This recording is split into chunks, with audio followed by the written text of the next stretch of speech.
So we are teaching from 1 Corinthians chapter 3. Итак, мы с вами обучаем по первому посланию к Коринфянам из 3 главы. And I think we end at verse 10. So we started 11? Yeah, we may. Okay. So we are looking at Paul is teaching the Corinthians who are learning about the Christian faith.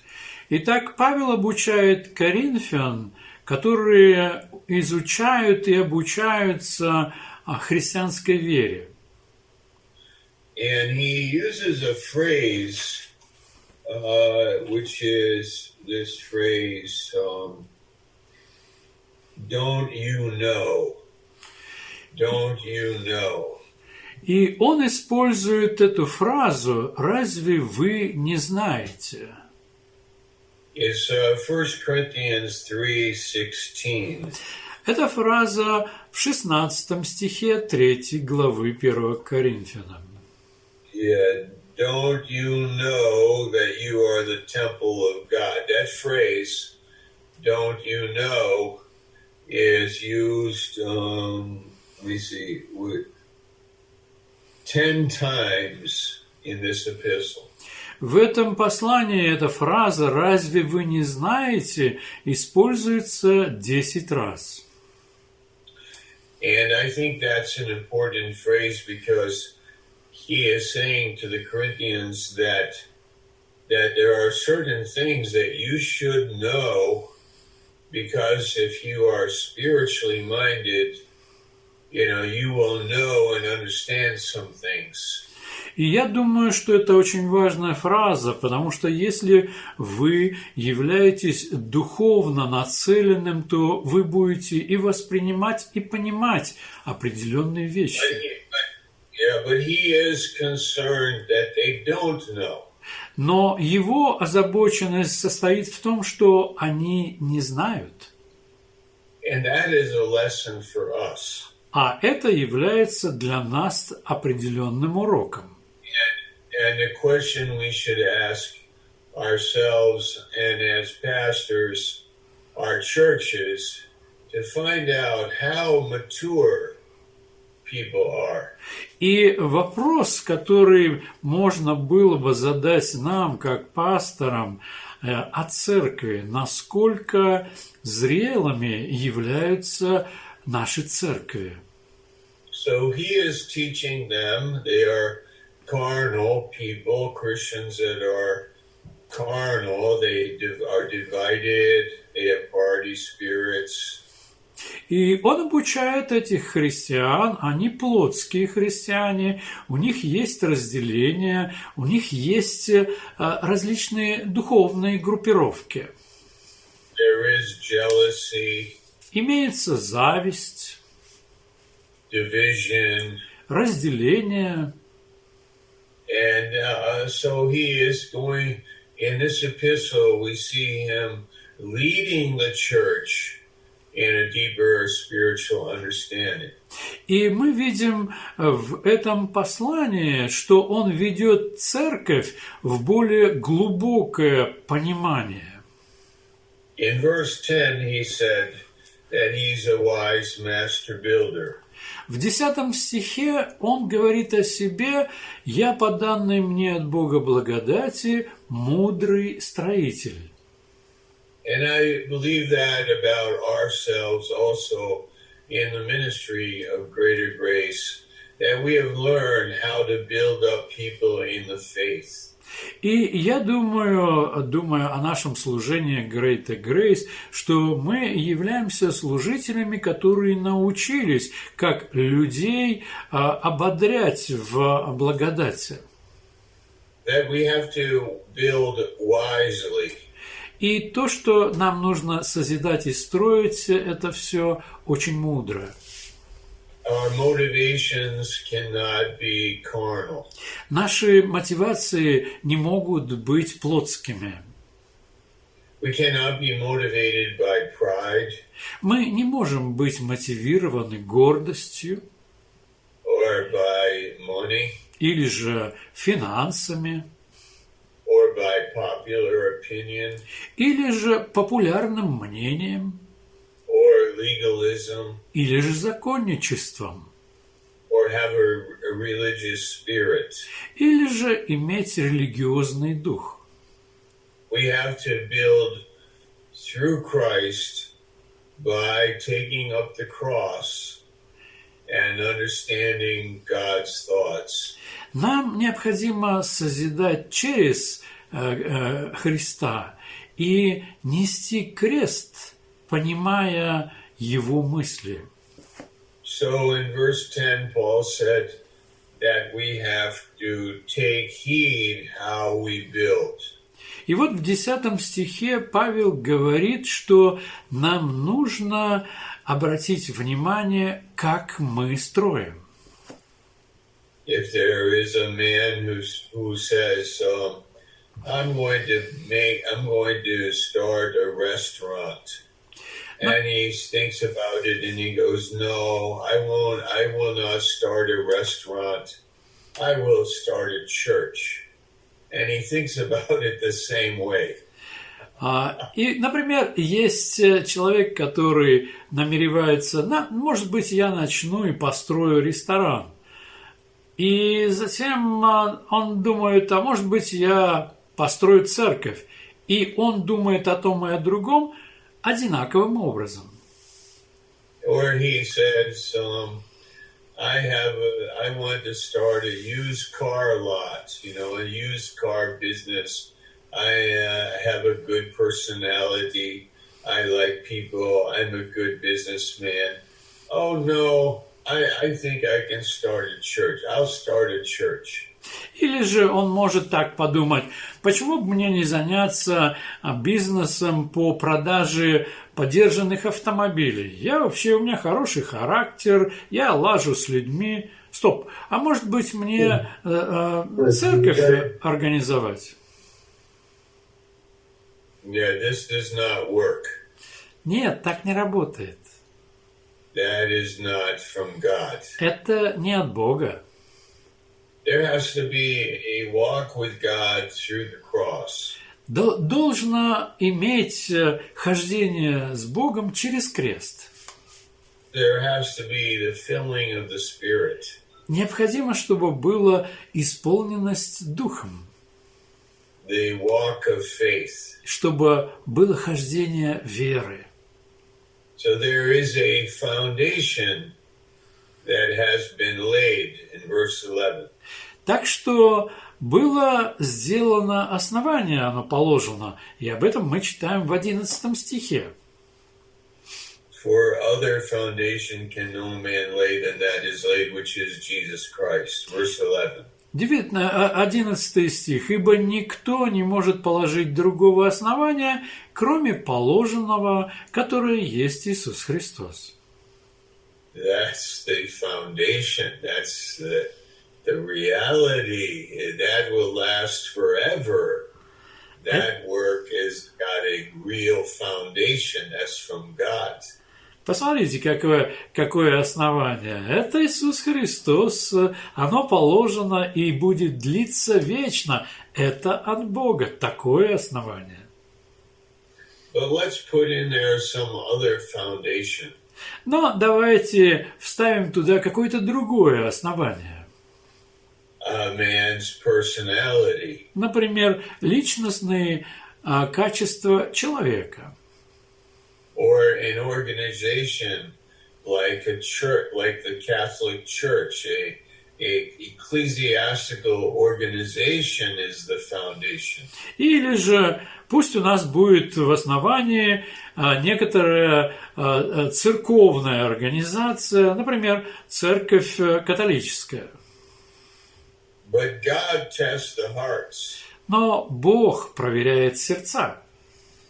And there is a foundation, as in the beginning of the church at Pentecost, when the apostles experienced the reality of Christ when there was not any ecclesiastical organization. И мы видим это основание, когда в день Пятидесятницы люди обнаружили, кто такой Христос, и это не было церковным расположением. So the foundation is to know God through the cross by the Spirit and the Word and the body of Christ. И таким образом мы с вами делаем вывод, что основание – это познавание Христа, Бога, через крест Голгофы, через жертву, которую принес Иисус Христос. And when we say the body of Christ, we mean the spiritual fellowship of the gifts and ministry of the body. И когда мы говорим о теле Христовом, то мы имеем в виду это духовное общение при помощи того, что мы с вами обмениваемся дарами в теле Христовом, дарами духовными. Because you enter into the body life through the cross. Потому что в этом случае мы входим в эту жизнь тела через крест. Verse 12. 12 стих. Now if any man build upon this foundation gold, silver, precious stones. Let's stop there. Строит ли кто на этом основании из золота, серебра, драгоценных камней? These are expensive materials. Эти материалы дорогие. And then it says, wood, hay, and stubble.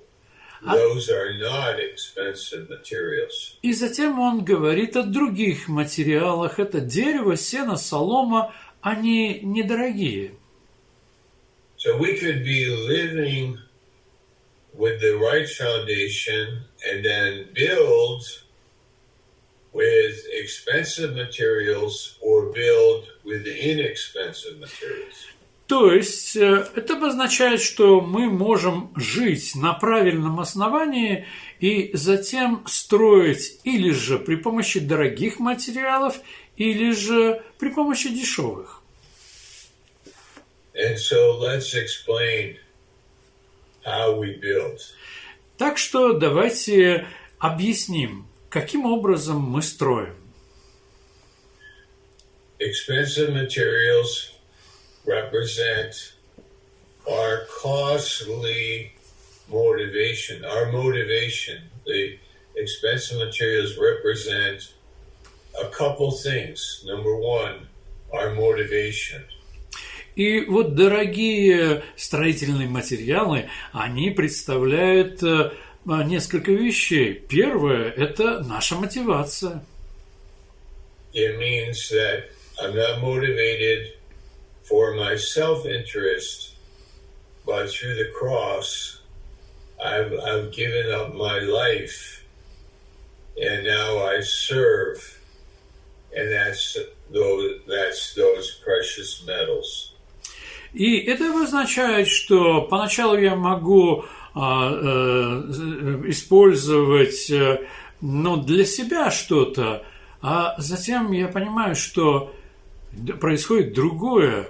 Я отказываюсь от своей жизни, я теряю свою жизнь, и я получаю возможность, чтобы Господь все созидал.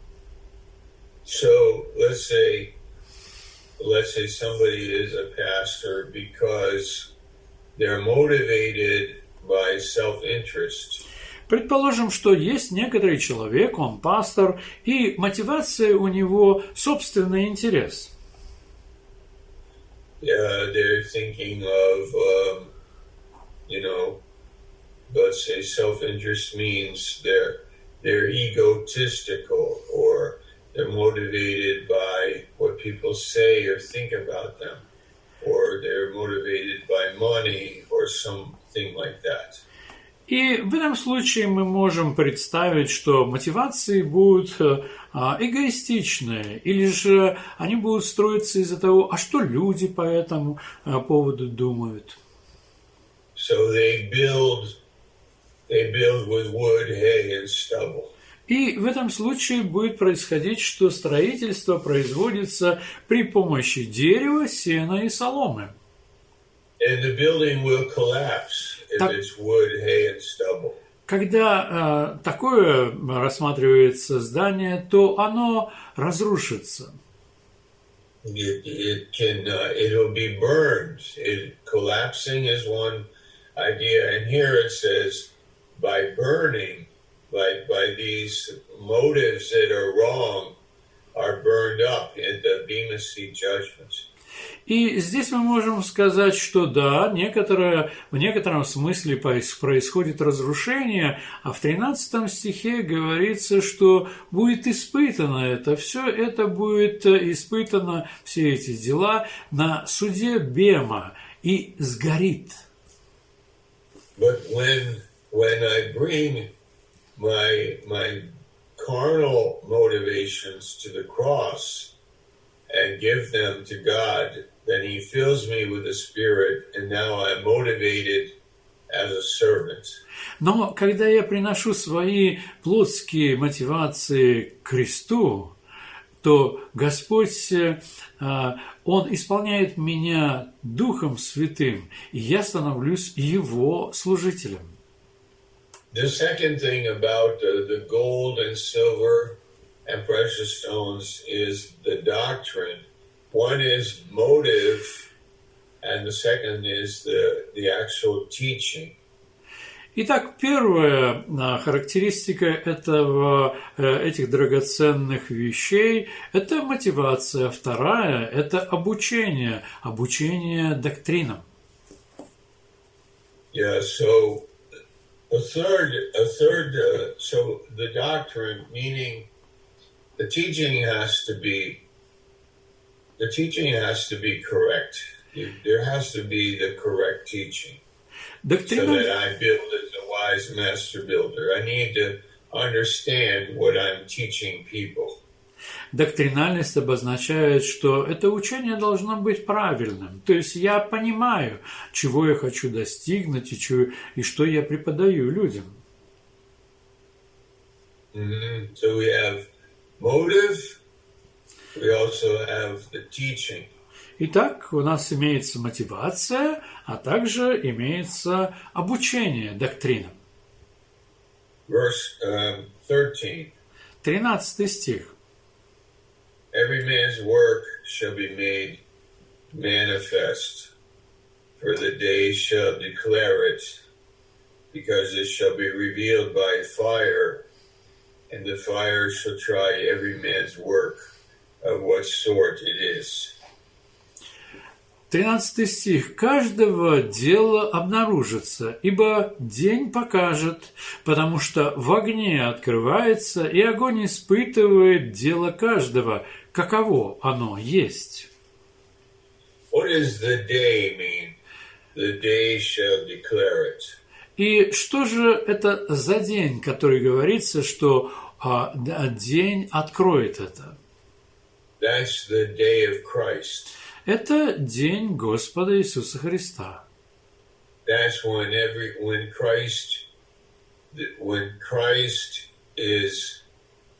we are in the presence of Christ, and truth and reality is there, and our life comes into the light of that day, the day of Christ, then it will be revealed what kind of building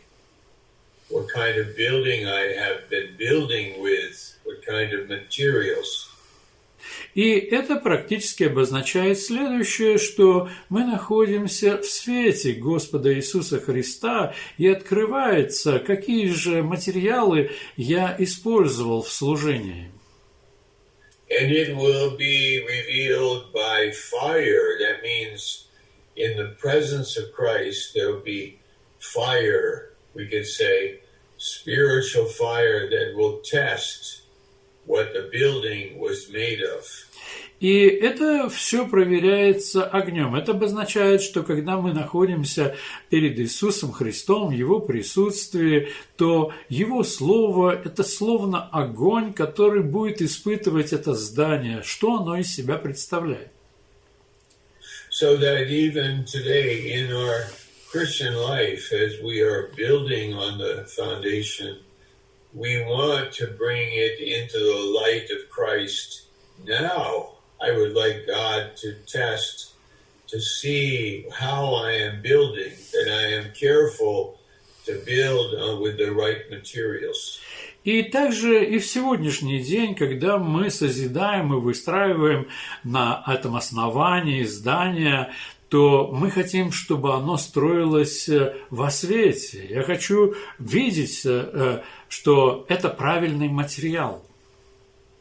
Where does the fire come from? The fire, it seems that it's God Himself. Hebrews 12:29 says that our God is a consuming fire.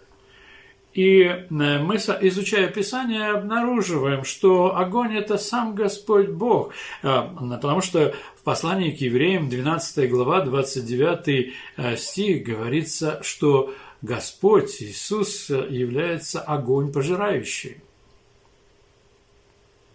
So, John the Baptist said, I baptize you with water, but another is coming who will baptize you with fire, in Matthew chapter 3. В Евангелии от Матфея в 3 главе Иоанн Креститель говорит, что «Я крещу вас водою, но придет тот, и приходит тот, который будет крестить вас огнем». And at Pentecost, there was over the believers was a tongue of fire. А когда мы с вами рассматриваем праздник Пятидесятницы, то обнаруживаем эту картину, которая описывает, что над каждой головой верующего находился язык пламени. And if every day we are filled with the Spirit, and we're building our house on the foundation, and we're building with good materials that will endure on that day of trial or test, the bema seat. И когда мы с вами занимаемся созиданием каждый день, то мы, находясь в присутствии Бога, понимаем, что, приходя в свет и пользуясь этими драгоценными материалами, это все устоит во время суда Бема. That is why in the course of a day I may be corrected, like God may show me my motive, and then it's corrected because I bring it before God. И так как я приношу это перед Богом в Его свет, то я могу быть поправлен самим Господом. Это очень важно. Like Psalm 90, verse 12 says that I bring my secret sins in the light of thy countenance. Как, например, в Псалме 90, Yes. в Псалме 89 говорится, что я каждый день приношу перед Богом все, что имеется. И это я приношу во свет для того, чтобы это было испытано. Yes, Psalm 90. It also says that the Word of God searches our hearts and is a discerner of our motives. Hebrews 4:12. А также в послании к евреям 4:12 говорится, что Слово Божие, оно является исследующим инструментом наших слов, наших действий и мотивации. Yeah, and so when I am in fellowship in the body of Christ and agreeing with God, then I am building with the right materials. Поэтому, когда я нахожусь в общении тела Христа, и я соглашаюсь с Богом, то это обозначает, что я строю правильными материалами. Also, I can be corrected easily because I am humble we are confessing our sins to God. 1 John 1:9. А также, когда мы с вами доступны для того, чтобы произошло исправление Богом, оно происходит легко, потому что мы смиренны, мы исповедуем наши грехи перед Господом, и Господь очищает нас, как об этом говорится 1 Иоанна 1:9. So maybe some of us, maybe we will, at the Bema seat, will be very much rejoicing. We'll be very much rejoicing because our life was not in vain and built on the wrong foundation. И поэтому, когда мы будем на суде Бема, то некоторые из нас будут исключительно радоваться, потому что мы понимаем, что наша жизнь не проходила напрасно, и мы делали на правильном основании при помощи правильных материалов. In Jude, verse 24, it says that we will be in the presence of His glory with exceeding joy. В послании Иуды в 24 стихе говорится, что мы будем в присутствии Его славы, и радость наша будет невероятная. That's very encouraging. Это очень ободряет. So verse 13. 13 стих. It says that what we have been building with will be revealed by fire, and the fire shall try every man's work, what sort it is. Дело, которое мы созидаем, обнаружится, и день покажет, в огне откроется, и огонь испытает дело каждого, каково оно есть. Verse 14. 14 стих. If any man's work abide which he has built thereon, he shall receive a reward. У кого дело, которое он строит, устоит, тот получит награду. And I really believe that will be a great, great reward. There is no shame there. There is great reward in when we see that our life was filled with value. И я очень уверен и верю в то, что когда мы увидим этот результат, и там будет великая награда, и это будет говорить о том, что в нашей жизни была ценность. In 1 John, chapter 2, verse 28, it says, "Now, children, abide in him, that when he shall appear, we may have confidence and not be ashamed before him at his coming." That we have, 1 Иоанна, 2 глава, 28 стих, говорится о том, что когда Он придет, то мы не постыдимся в Его пришествии. We will not be ashamed at his coming. Мы не постыдимся при Его пришествии. This is how we should be living, with this confidence that our lives are being built with precious metals. И это именно потому, что мы живем с такой уверенностью, что наши жизни созидались при помощи этих драгоценных строительных материалов. You know, if fire burns metal, the metal melts, but it doesn't change the value. It's just melted gold. It's still gold. But when fire burns brass or hay or stubble, you can't get it back. It's gone. It's dust.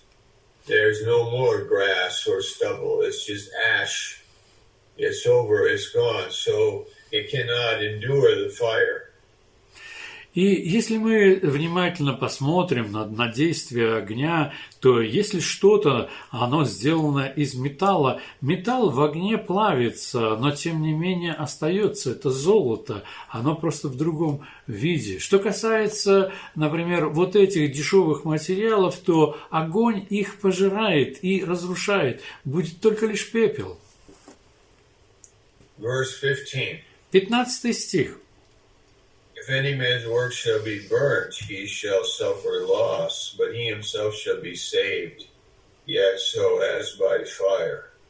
А у кого дело сгорит, тот потерпит урон. Впрочем, сам спасется, но как бы из огня. So this is a important principle that he is saved, but the way he built his house, the way he lived his life, is burned up and is gone, but he is saved. Итак, мы здесь видим этот удивительный принцип, что человек спасен, но он строил свою жизнь неправильно. Она будет, это все сгорит, но сам он спасен, останется. Yeah, so that means that a Christian, he's saved, but he has not built on good motives and good doctrine. So his life has been carnal. And so all that is burned up. His life, things he did and things he enjoyed and the way he lived his life is all gone in the light of God's reality.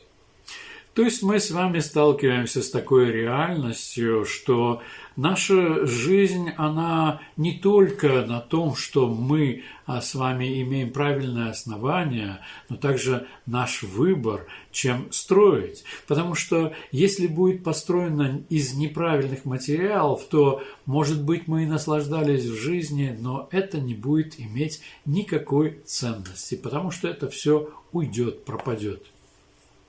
To use Jesus' parables, we could say he buried his talent or buried the pound. И используя притчи Иисуса Христа, когда мы не строим из правильных материалов, оно соответствует тому, что у человека была данная ему мина жизни, но он ее не использовал правильно. He did not learn to walk with God. И он не научился ходить с Богом. He was natural. Он был человеком естественным, плотским. Yeah, he did not live by faith. Он не жил по вере. He did not receive teaching. И он не воспринимал учение.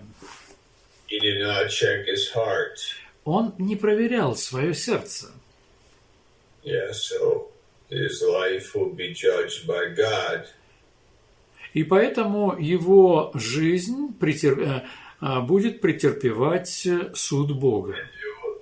There will be nothing of spiritual value there. То есть в такой жизни нет никакой духовной ценности. And this should not happen to us. Такое не должно происходить с нами. Verse 16. 16 стих. Know you not that you are the temple of God, and that the Spirit of God dwells in you?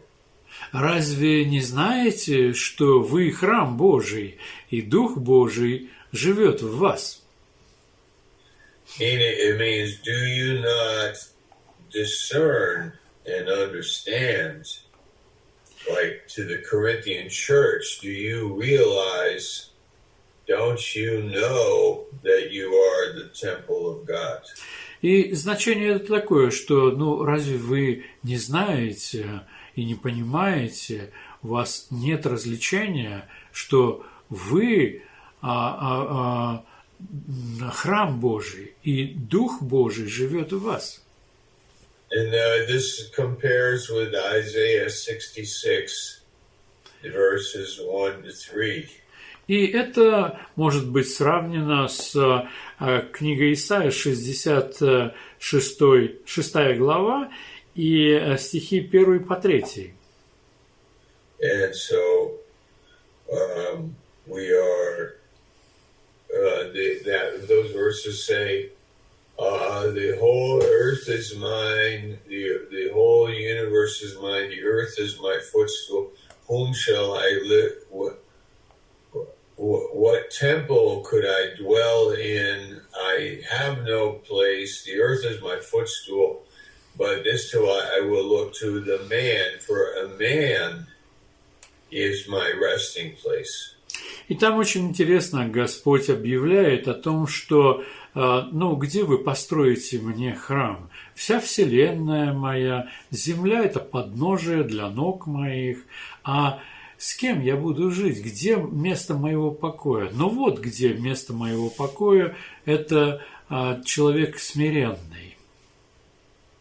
So I want to say just three things how the word the temple is used, and we can finish our class. И я вам предлагаю, посмотрите и исследуйте, как это слово «храм» используется. На этом мы завершим наше занятие. Number one, my physical body is the temple of God. Итак, номер один. Мое физическое тело является храмом Божьим. Number two, a group of people that gather as a church, a local church, is a temple of God. А второе – это группа людей, которые собираются вместе, и они общаются в Господе. Это также храм Господа. And then number three, А третье – the universal body of Christ, all believers throughout all history, those that have gone to heaven, and just everyone. All of us are the temple of God. Третье относится к всеобщему телу Христа. Это и те люди, которые жили в разные времена, те люди, которые живут в разных местах света, и они являются храмом Христа. All right, so all believers. Итак, все верующие. And number two, the local church is a temple. А также второе – это поместная церковь, она является храмом. And then the individual believer is a temple. И первое – это было отдельный верующий, он является также храмом. Okay, so we finished there with that verse. Хорошо, мы на этом стихе закончим. In verse 16. Amen. 17. Okay, yeah, next week we start 17, right? Окей. Итак, на следующей неделе мы начнем с вами с 17 стиха.